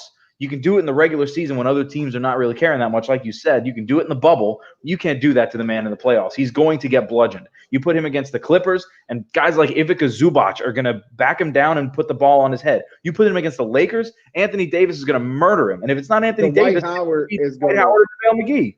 They're going to come down and spread the shit on him. And for me, I feel like it's so crazy to me because small ball works for the Warriors, but that's because they had the greatest shooter. Like, small listen, ball. I want to say, yeah, come in and beat the hell out of people, and then sub them out and let the boys run. But I feel like, I'm gonna say this: Klay Thompson is a better shooter than Steph Curry, and I'm willing to say that because mid range and dead on, at any time you need, I'm saying that for myself because You're about the only one who believes that. Maybe. But I feel like it's such a disingenuous thing for Klay. It's kind of like the Malkin Crosby thing, where like Crosby, you can say he's better overall, right? Like, but Klay Thompson better. Like, I'm not even gonna get on defending, but like creating your own shot, being able to be in any position and shoot, and continuously knock down shots no matter what. And when you get hot, you're the baddest dude in the world. Like I'm telling you, because Klay Thompson saves the Warriors year in and year out in the playoffs. Steph Curry doesn't. And that's where I feel like in those clutch moments, I'm passing the ball to Klay Thompson to knock down the shot before I'm passing it to Steph Curry. That's my point. That's crazy. Listen, Klay Thompson deserves every bit of love as a shooter that he gets. He's ridiculous. He's incendiary, and his heat checks are to the stuff of legend. But to say that he's a better shooter than Steph Curry is silliness. It's not. How is it silliness? I mean, I'm just looking at their career field goal percentage by distance, and Steph has him in every range except for at the rim. So 3-point percentage. What is it? Steph's got 43.5% for his career. Klay's got 41.9% for his career. Holy shit, that's a huge difference. What's the mid range? Which level of mid range? You want to talk long twos? You want to talk 10 to 16? Okay, okay, so 16 to the 3-point line. Klay's at 44.7. Steph's at 46.6. 10 to 16 feet. Klay's at 43.2. Steph's at 45.4. 3 to 10 feet. Klay is rough, 34.6, and Steph is 41.5%. The only range that Klay has better than Steph is at the rim. And that's close. They're both ridiculous. It's close. But even still, like, he's shooting 41% from three, and he doesn't need the ball as much as Steph. And you don't hear about him, and he doesn't complain. He puts his head down, and he does his job. But I'm telling you, in the clutch moments, if you can look at playoffs real quick and look at playoff percentage from three, from the mid-range, Klay Thompson's is higher. I actually have that right here, too, if you want it. If I'm lying, correct me. But I feel like watching enough Golden State games, Klay Thompson in the playoffs is a more consistent, better shooter in the playoffs, in close games, and anytime you need to get a bucket, you take Klay Thompson over Steph. That's my opinion. If I'm wrong, show me otherwise. For their careers, Klay is a better three-point shooter in the playoffs, 41% to 40%. And then at every other range, it's either about the same or it's Steph. By a lot, actually. From 10 feet to the three-point line, Steph's got Klay absolutely destroyed. Plus, Steph has to we want to talk about creating your own shot. This is the stat for creating your own shot. It's percentage of field goals assisted. When you have a higher percentage of field goals assisted, you don't have to create your shot as often. Klay Thompson has been assisted on – hang on, I had it right there. Klay Thompson has been assisted on 93% of his career three-point attempts, or his career three-point makes. Steph Curry has been assisted on 62% of his career three-point makes. Steph Curry creates his own shot and still hits a higher percentage of his threes than Klay Thompson. But I understand. But again, he has the ball in his hands more. That you're going to see that. Like Because that's what he does better. Klay's an amazing spot-up shooter. He'll get to his spot, he'll run around screens, and he'll hit the three. But what I'm saying is, Steph Curry will take the ball, have the ball. But for you to say, oh, it's absurd to say Klay Thompson is a better shooter. No, it's not. If you're talking about creating your own shot, being a player, yes, Steph is bounds and leaps better because of what he can do. But shooting the basketball in the moments where it matters the most, if you say, I got 3 seconds, I'm passing a rock to somebody, who am I going to pick?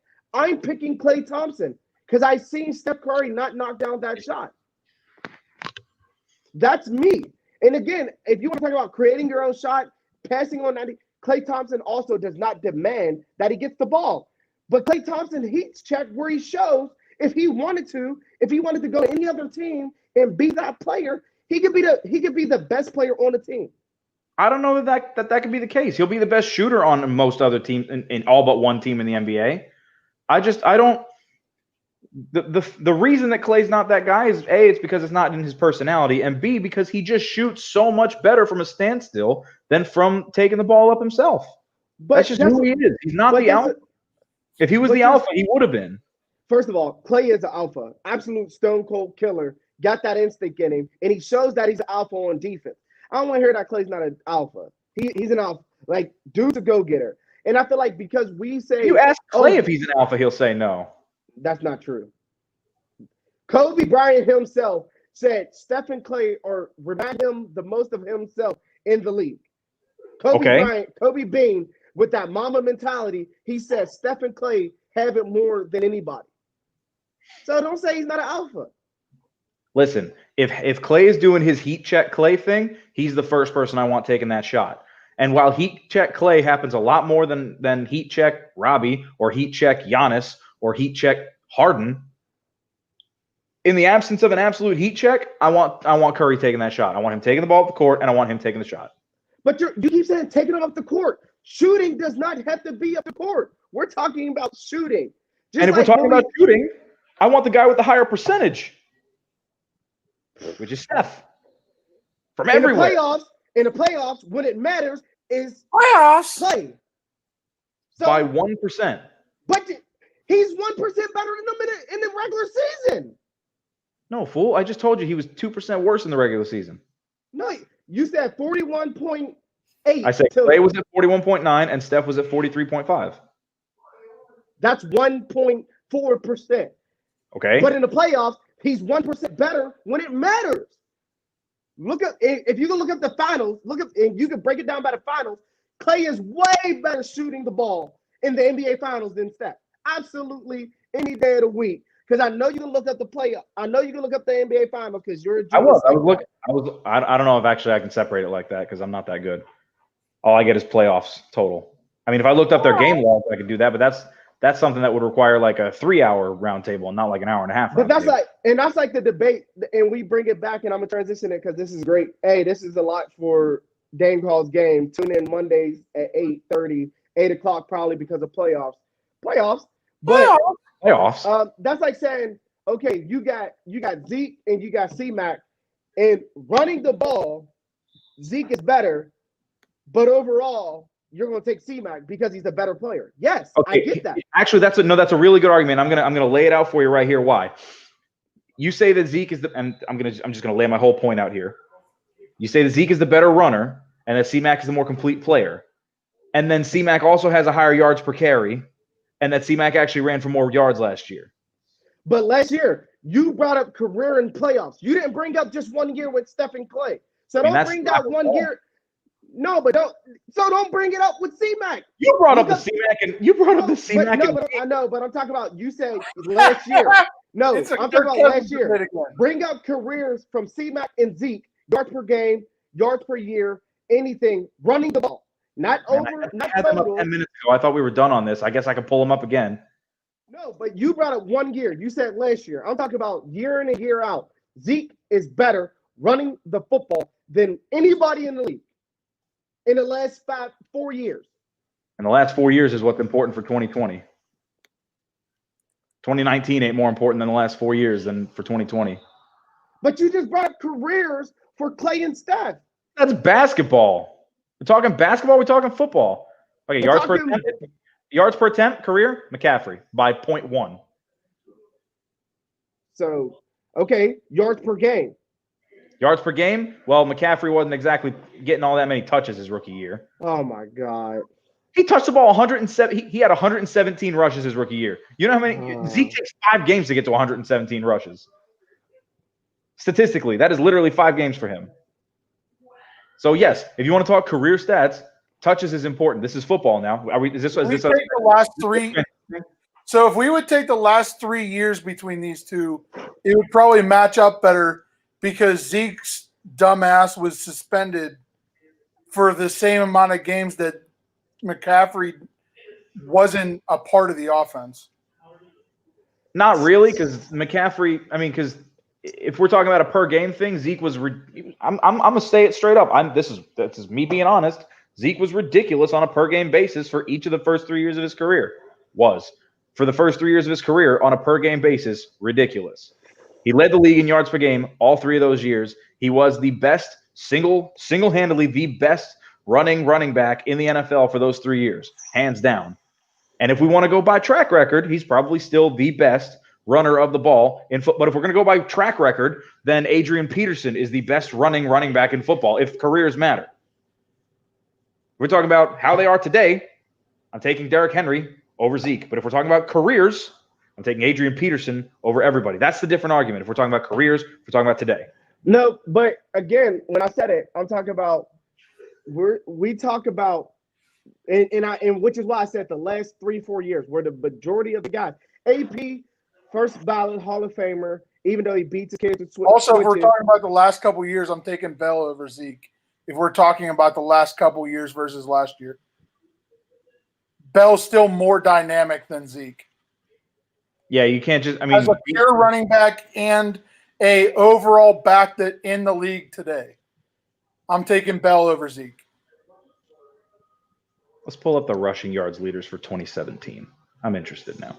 I mean, if you want to talk about best pure runner of the last 4 years, Todd Gurley's got to be in the conversation. Also true. And he also catches true. the ball. I would agree. And he's on the field more. If we're talking about best pure runners of the last few years, we got to put Kareem Hunt in the conversation. I don't like him as a human being, but when the dude's on the field and the dude's running the ball, it's kind of hard to get him to not take all them yards for himself. And we're talking about guys who can just straight up run the ball. Nick Chubb. I said Nick Chubb. Yeah, no. I put Nick Chubb. The way they were running last year, I would take Nick Chubb over as a pure football runner. I would take Nick Chubb over McCaffrey. I would take Nick Chubb over Zeke. I would take Nick Chubb over everybody not named King Derrick Henry. Not true. Also, if we want to use the same excuse as OBJ, if they had a better coach, they would have just ran the fucking rock. Exactly. And if Wayne had had 2,300. Yep. But again, the same thing with Dallas. Like, here's my thing. Imagine if McCaffrey had an offensive line last year. Or an actual quarterback or wide receivers. Or one single quarterback, exactly. Well, that too. Kyle Allen? Kyle Allen wouldn't be the best Will Greer in my apartment if he lived with me. I'm not better. My roommate Jake's got a cannon, though. I guarantee you he's better than Kyle Allen. Isn't Kyle Allen up at the Deadskins now? Yes, he is the third-string quarterback for the Washington football team. Atta girl. And he deserves every bit of it because he is a shitty quarterback. Everybody who was like, Kyle Allen's a good quarterback. Everybody who said Kyle Allen was good last year is a racist because they were also the same people saying he's better than Cam. No, he is not. Hi, my name's Alfred D'Elia. At home, they call me Big Al, but I hit dingers. I don't know why that was relevant, but I love it. That was from earlier. I'm delayed. That was great. I appreciate that. You're Hi, welcome. my name's Alfred D'Elia. At home, they call me Big Al, and I hit dingers. I need that soundbite So Listen, I just cannot fathom. Joins us now on Like, Sports Center. Again, last year, You're famous now. who's famous now? Sorry, I didn't stop it. but like last year, Like a You teacher. have- You have YouTube like, from here's going my to thing. video. Zeke on every first down, Dallas ran the ball. I think out of the game, any first down, they ran the ball 98% of the time. And every Yeah. defense knew it. Fuck, if I but had a good Jason- running back, I'd run it on first down too. That's like offensive coordinator 101. And what did the Titans do last year on first down and second down every drive? Run. No. You know what the Browns Give it to should Big have Daddy. also Let him did? hit people. Ran the fucking ball on first and second down. Guess what the Steelers did when they had Le'Veon Bell? Ran it every fucking time they possibly could. Guess what the Steelers did last year on first And then down, despite the fact that they had no offensive playmakers at the quarterback and running back position. They ran the ball into the teeth of the defense, and then their quarterbacks would drop back and trip over themselves. I don't want to talk about the Steelers. I get mad because we still got even with Dalvin Cook and actually having a good quarterback, they also probably ran the ball on first fucking down. no. Not The every- Vikings went not nuts every- running the ball last year. Not every fucking first down. that And they Dalvin had. Cook still was in the top 10 in rushing per game. I So wish that that absolutely battleship blows up your entire argument. No, it doesn't. How does it blow up my entire argument? Because if Dalvin Cook I think he only played like half the season because he also can't stay healthy. he played 14 last year.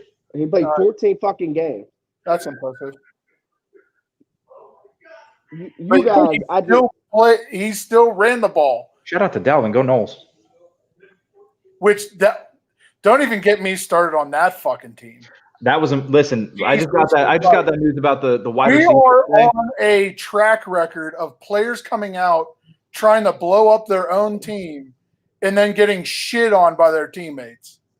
So what happened? 3 wide receivers of the Florida State Seminoles, I forget their names, because Tamori and Perry, and then 2 others. I don't remember the other 2. Matthews was one of them. but they came out and tried saying that the university was lying about the COVID tests and what they were doing about COVID and da-da-da-da. And pretty much the entire team came out and said, please go sit back in your locker. You're not relevant. And that's not true. Which kind of sucks because Tamori and Terry is a really good wide receiver. I mean, if he's being disingenuous, I hate to see him do it. Now, if the rest of the team is being disingenuous, I hate to see them do it. But that's neither here nor there.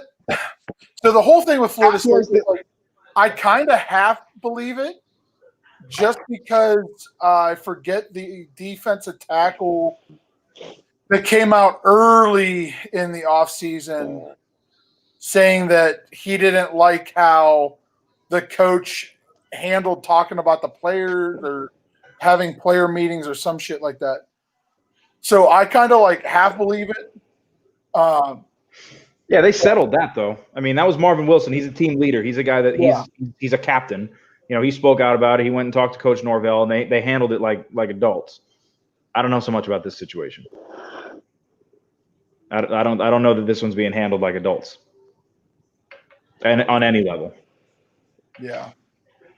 And again, at least for me, I generally like college football more than NFL. I used to. Now college football, and only reason I say this is because I feel like now college football is going to start to get every player who feels like, oh, I have a platform and they don't play and they want to bring something up like those 2 other guys on Florida State. Like, shut the fuck up. Unfortunately, Stay when in you your hear place. athletes' voices, that's what you're going to have. Right. And that's the only reason why that's the only reason I'm saying it is because at least in the NFL, okay, these are professionals. These are guys who, whatever, cool. You got Jamal Adams running around. But in college, now you have 90 fucking. Well, let's not all say they're professional. We still have dudes that have failed 97 drug tests or have assault and battery and are still in the NFL trying to say, let's do this, that, or the other thing. I mean, there's some fucking Marines who have rape charges fucking against Yeah, them in their well, they college. should be fucking taken out and shot too, but that's besides the point. Yeah. But again, You know, if you're a shitty human being, you deserve a shitty fate. yeah. But I still like the game of college on the field more than the NFL, just because you don't have coaches forcing players to be something that they're not. I can agree with that. I've been a little bit disenfranchised with college football lately since my third eye's been opened as a college student to how the NCAA is basically a monopoly that's being Oh yeah, that shit's real fucky. But completely out of control. But as far as the on-field football product, yeah, I will agree that I think I enjoy college football more Yes, than absolutely. I enjoy high school football. If I didn't play in 4 fantasy football leagues every year, I'd be a lot more invested in college football than the NFL. I love high school. Like I feel like every level, like I feel like high school football is the best football to watch. Like, because you know what I mean. Like, but again, huh? Not in my high school. Maybe now. They got good after I graduated. I never played football. Doesn't that fucking suck? It does. You know what? high school football is just as dirty as the NCAA in different routes. I'm going to rant for a second because the high school that I went to, and I'm not going to name it on camera because everybody who's watching this who knows me knows where I went to school. In my 4 years of high school, we won 5 games total. Way. In 4 years. Yes, way. That was like Courtney before I came to Northgate. We won one my freshman year, and it was the homecoming game because we had a legit NFL prospect who went to FSU and played for the Bears as a starting middle linebacker for a couple of years. My sophomore year, we Why the fuck is he on this show? What? Huh? I was never friends with him or anything. I'm not even Facebook. I bumped into him on campus one day when I was a tiny little freshman kid. Looked up and he was 6'4". Who was he?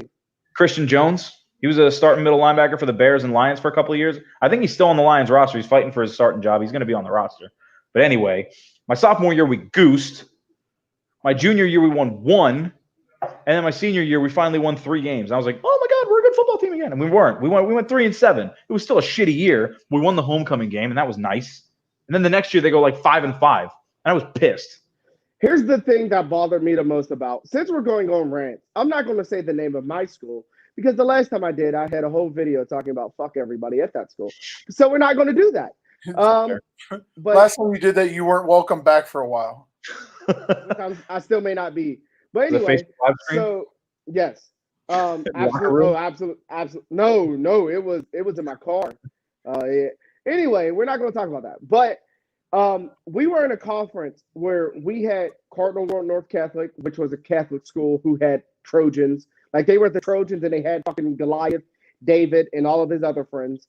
And then we had like Brentwood, who is now a 3A school. Cardinal Ward North Catholic is a 3A school. Avonworth is a 3A school.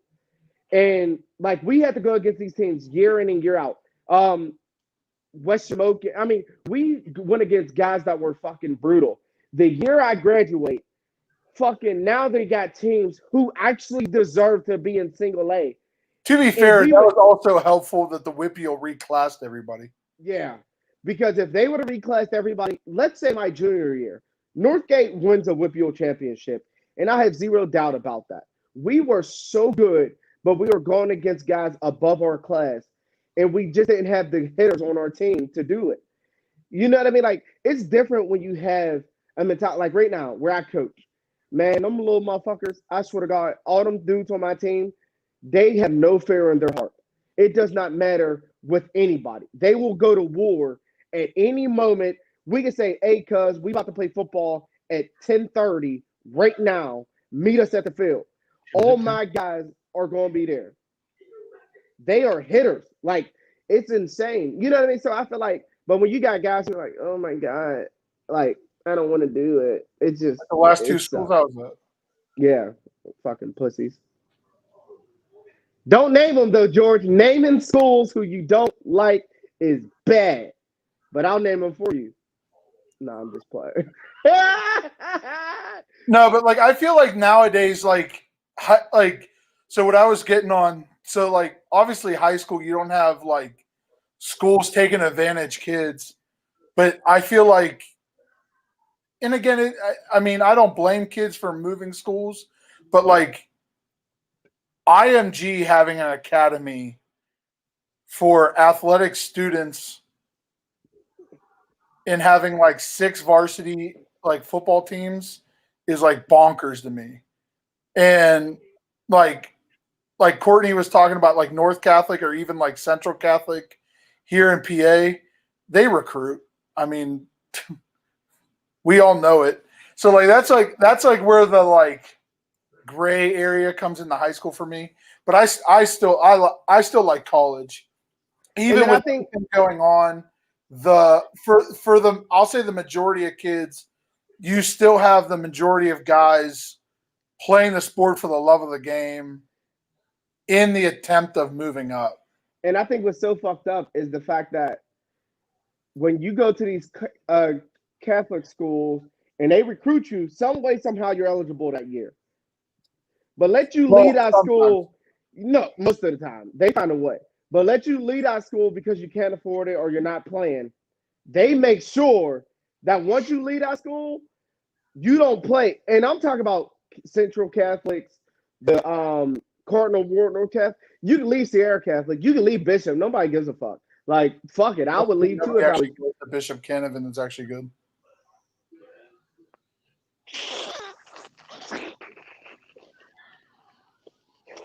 Oops, I said a bad word.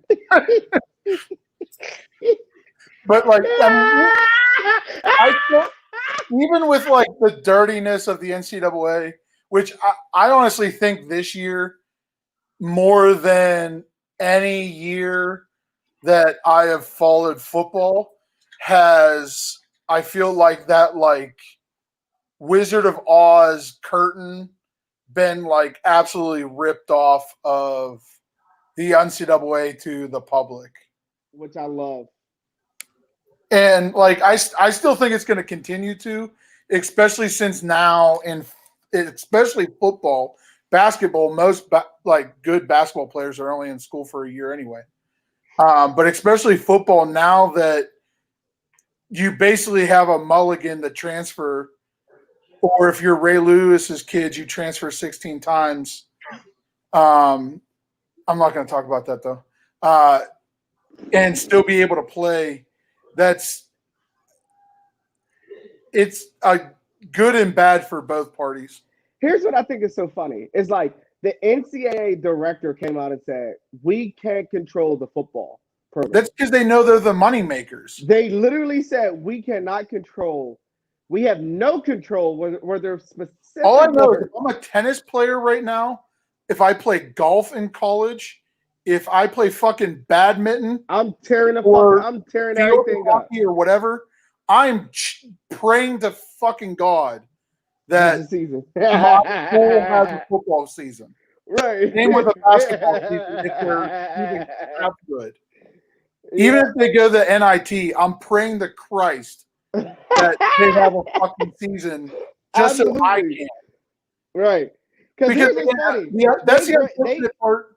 And Marcellus Wiley and I think Emil Ocho started talking about that, is the idea that, and Christian started talking about it earlier today, is the idea that the NCAA needs its own commissioner, set of people inside the NCAA, because the money in that organization, somebody else needs to oversee it other than the overall NCAA, because clearly they have no actual handle on, especially the FBS.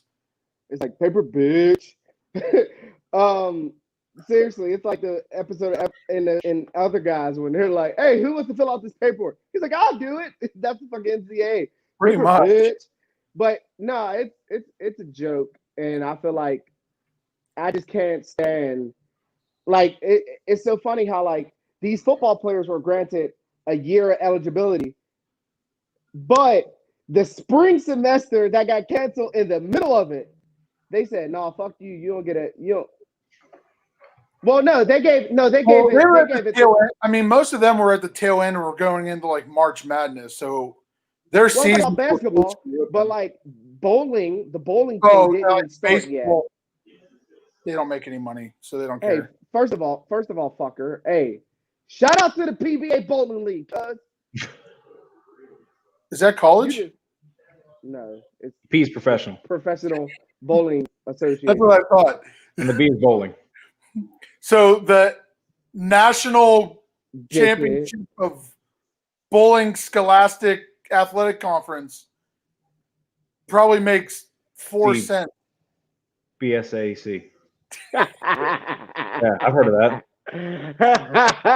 going to the Monopoly too. Them bowlers. Is there Them bowlers. five-star bowling athletes? Is there what? 5-star bowling athletes. Yes, absolutely. I would imagine so. That's the guys that like. look up multiple the guy. name. Look up the guy named Chris Prather. Did he go to was a- college? Yes, he went to Wichita State. Anybody who goes to Wichita State for bowling, Wichita State bowling team is Basketball? the best. No, bowling, bitch. Oh, Stop he- being he- rude. The basketball team paid for that shit? He looks like a dude that would have to be good at bowling, or else he's not good at anything. Superman. Did you look at him? Yeah, I looked at him. He looks suspiciously like me, but with glasses. Which Strange is, to hear that shit. His form is so like he is probably the best bowler on tour right now. Chris Prather is a beast. Did he play in college?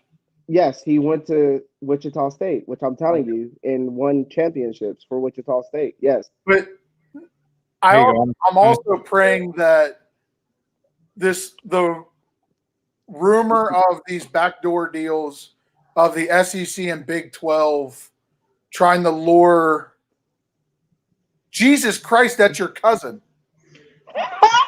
No, but seriously, hey, he really Bro, might be.